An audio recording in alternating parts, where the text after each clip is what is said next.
U planinskim selima Balkana, u srpskim zemljama pod Osmanlijama život je tekao sporo i tiho. Deca su rasla u crkvena zvona, ikone i priče o preci.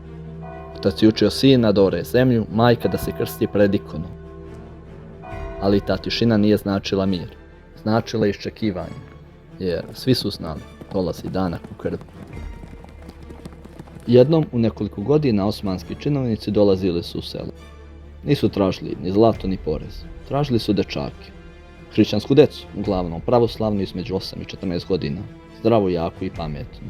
Ovaj sistem zvao se devširn.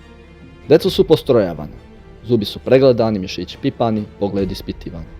Majke su pokušavale sakriti sinove, mazali ih blatom, lomili im zube i učili ih da šepaju. Ali rijetko je uspevalo, ako je dečak bio jak, uziman, bez pitanja i milosti. To nisu bile regrutacije, to su bila otimanja, deca su kidanje iz zagrljaja majki, očevi su klečali, nemoćni jer otpor je značio smrt. Deca su vođena stotinama kilometara, gladna, prestravljena, bez ikoga svoga. Na tom putu učili su ih prvo jedno da zaborave kosu, ime, vjeru, porodicu. U Carigradu deca su prevođena na islam, dobijale su nova imena, nova pravila i novi identitet. Učili su da je sultan njihov otac, da je carstvo njihova porodica. Ko je pokazivao slabost, nestajao je. Ko je pokazivao snagu, postajao je janjičar. Janjičar su bili elita Osmanskog carstva, najbolje obučena pešadija svoga vremena.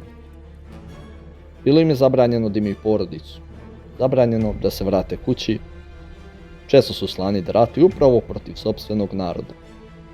Neki su zaboravili sve, neki nisu nikada. Postoje zapisi o janjičarima koji su potajno čuvali krstiće, koji su plakali kad bi prolazili pored rodnih krajeva.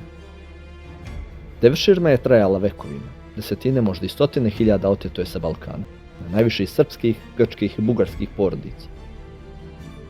Oteli su decu, ali nisu gasili srpsko pamćenje.